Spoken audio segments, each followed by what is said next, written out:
যতই মায়ের পুজো দিই ওই পাশানি মায়ের মন গলবে না।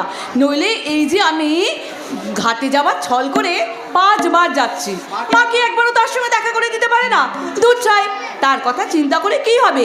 এবার এলি সোজা তাকে বলে দেব তোমার সঙ্গে আমার কোনো সম্পর্কই নেই। আড়ি আড়ি আড়ি। এই যে মশাই, কথাটা আপনি কাকে বললেন? যাকেই বলি। তাতে আপনার কি বলুন তো? বাহ, ভালোই তো টিপস দিতে শিখেছো দেখছি। টিপস হবে কেন? তোমার কথাটাই আমি বলে দিলাম, যাতে তোমাকে আর কষ্ট করে বলতে না হয়।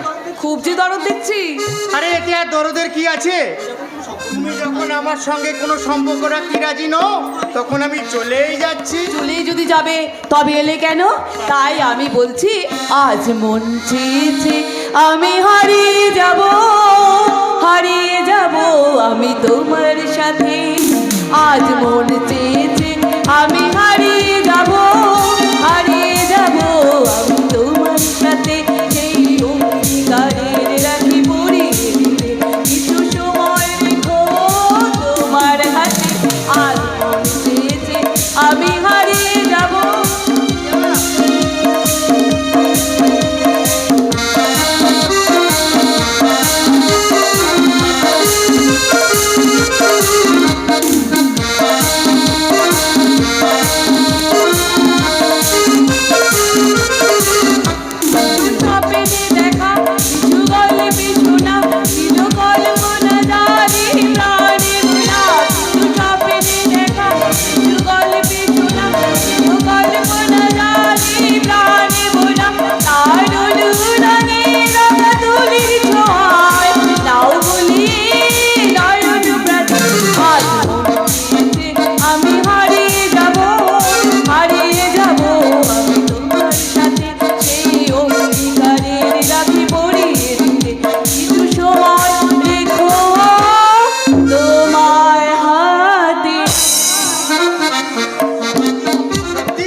আসবে, আমি কি কাউকে ডরাই নাকি?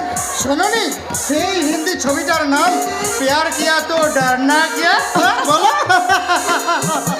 বাংলাদেশে এত হিন্দি ছবি রমরমে কেন? দেশের যে অবস্থা, দুদিন পরে এরা হয়তো বাংলা বলতেই ভুলে যাবে। এই এই তুই এখানে? আমি তো ভাবলাম হিন্দি ছবি শুটিং চলছে। নাটক না করে বাস্তবে ফিরে আয়। পথের মাঝে তোরা যে আরম্ভ করেছিস তা আমার নয়, তোদের নাটক যে কতদিন চলবে সেটাই ভাবছি। নাটক নয় বন্ধু, নাটক নয়। আজ যেটাকে তুই নাটক বলে উপহাস করছিস, তাকে বাস্তবে রূপ দিয়ে আমি একদিন বুঝিয়ে দেবো যে আমি সিনেমার নায়ক প্রসেনজিৎ নয়, আমি আনন্দ সেন শর্মা। আমার হিসাব 2 2 4 5 কিন্তু নয়। ওকে মুখপুরি, এমনি করে আর কতদিন জল পেলে জল আনতে যাবি? সে কি আমাকে আর বলতে হবে? যা বলার তো মূল আসামিই বলে গেল। হয়তো বলে গেছে, তবু আমার ভয় হয় রে বোন। আনন্দ বড়লোকের ছেলে, ওদের মতন মতিগতি বোঝার সাধ্য আমাদের মতন গরিবদের নাই। আমি জানি রে ছোদ্দা, তবু আমি আনন্দকে উপেক্ষা করতে পারবো না, কারণ আর 5 জন ধনীর দুলালের চেয়ে আনন্দ সম্পূর্ণ আলাদা। তা আমি জানি রে বাবিয়া, তা আমি জানি, তবু কেন জানি না একটা অজানা আশঙ্কা কেন তাড়া করে বেড়ায়। ছোটদা, গাড়ির সামনে দেখি তোকে যেন আমাদের বুক থেকে ছিনিয়ে নিয়ে যাচ্ছে। তা কখনোই সম্ভব নয় রে। পৃথিবীতে এমন কোন শক্তি নেই যে আমাদের আদরিনী বোনকে আমাদের বুক থেকে ছিনিয়ে নিয়ে যায়। দাদা, তোরা তুই ভাই বোনের পথের মাঝে কি করছিস? কি আর করবো, আমি জল আনতে যাচ্ছিলাম, এই ছোটদার সঙ্গে হঠাৎ দেখা হয়ে গেল। না কি রে বল ছোটদা? ওই দেখা হতেই পথের মাঝে গল্প দিলাম, আর কি? তুই মুখ করে যাবি না দাদাকে সব বলবো? আরে বাবা, যাচ্ছি তো যাচ্ছি। দেখো দেখো, মুখটা দেখো, যেন মনে হচ্ছে ঝোড়ো কাক। কি যেন বলবি বলছিলি পঙ্কজ? ও কিছু নয় দাদা, তুমি তো তোমার ভাই বোনকে চিনো, কখন যে কি বলি তা আমরা নিজেরাই জানি না। তোদের দুটো পাগলকে নিয়েই তো আমার বেঁচে থাকা রে ভাই। তোরাই আমার ইহকাল পরকাল সবকিছু। কিন্তু দাদা, তোমার কারখানা কি তাহলে এখন খোলার কোনো সম্ভাবনাই নেই, কারণ সুভাষের মৃত্যুর উপযুক্ত ক্ষতিপূরণ না পেলে আমরা কেউই কাজে যোগ দেব না। তোমাদের দাবি নিশ্চয়ই অনার্য নয় দাদা। কিন্তু মালিক পক্ষ কি বলছে? ওরা এখন গায়ে জোর দেখাতে চাইছে, বলছে অবিলম্বে যদি আমরা কাজে যোগ না দিই তাহলে ওরা কর্মী ছাঁটাই করবে। এটা কি মগের মূল্য নাকি যা ইচ্ছা করলে কর্মী ছাঁটাই করতে পারবে? মগের মূল্য কিনা তার কৈফিয়ত কি তোমায় দিতে হবে নাকি? কৈফিয়ত নয়, এটা মানবিকতার প্রশ্ন। তাই নাকি? But you remember young man,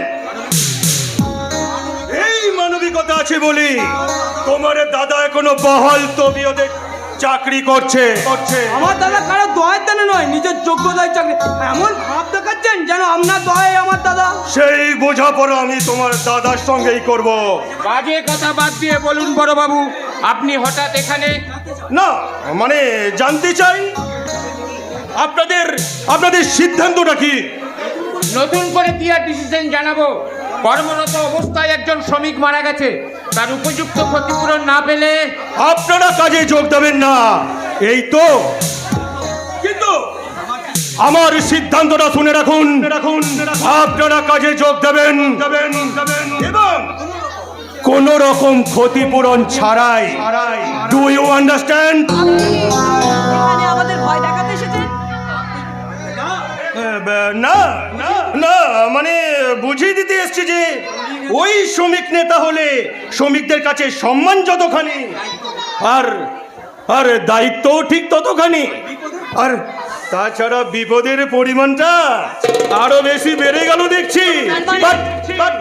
but who are you? ও আমার একমাত্র ছোট বোন বড়বাবু।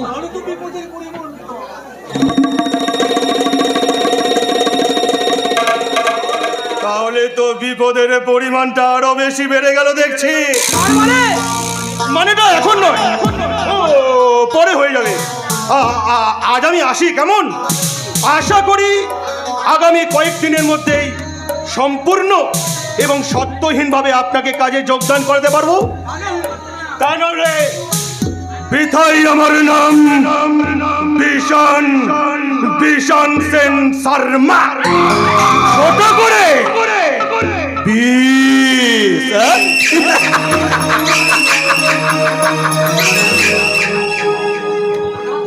দাদা শয়তানটার কথা অত কিছু বুঝলে?